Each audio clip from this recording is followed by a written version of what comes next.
ಮಾವುತರಿಗೆ ಆನೆಗಳು ಅಂದ್ರೆ ಕೇವಲ ಪ್ರಾಣಿಗಳಲ್ಲ. ಅವರ ಕುಟುಂಬದ ಸದಸ್ಯರಿದ್ದ ಹಾಗೆ. ಹೌದು. ಹಾಗಾಗಿ ಅವರ ಆಕ್ರೋಶ, ಅವರ ನೋವು ಸಹಜವಾಗಿತ್ತು.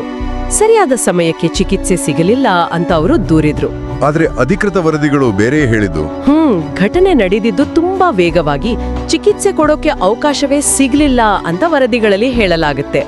ಈ ವಿವಾದ ನಿಜವಾಗಿಯೂ ನಿರ್ಲಕ್ಷ್ಯವನ್ನು ತೋರಿಸುತ್ತದೆಯೋ ಇಲ್ವೋ, ಆದ್ರೆ ನಮ್ಮ ವ್ಯವಸ್ಥೆಯಲ್ಲಿರುವ ಸವಾಲುಗಳನ್ನ ಮತ್ತು ಮಾವುತರ ಹಾಗೂ ಆನೆಗಳ ನಡುವಿನ ಆಳವಾದ ಭಾವನಾತ್ಮಕ ಸಂಬಂಧವನ್ನು ಖಂಡಿತವಾಗಿಯೂ ಎತ್ತಿ ತೋರಿಸಿತು.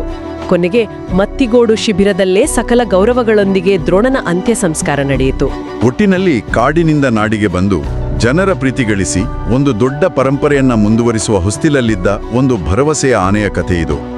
ಅದರ ಸಾವು ಕೇವಲ ಒಂದು ಆನೆಯ ಸಾವಲ್ಲ, ಒಂದು ದೊಡ್ಡ ಕನಸಿನ ಅಂತ್ಯ. ಹೌದು. ದ್ರೋಣನ ಕಥೆ ನಮ್ಮೆಲ್ಲರನ್ನೂ ಒಂದು ಮೂಲಭೂತ ಪ್ರಶ್ನೆಯ ಮುಂದೆ ನಿಲ್ಲಿಸುತ್ತೆ. ಅದೇನು?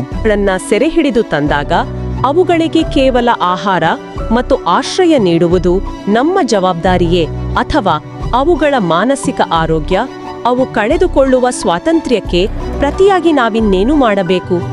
ದ್ರೋಣನ ಸಾವು ಈ ಪ್ರಶ್ನೆಯನ್ನು ಇನ್ನಷ್ಟು ಗಟ್ಟಿಯಾಗಿ ಕೇಳುವಂತೆ ಮಾಡಿದೆ.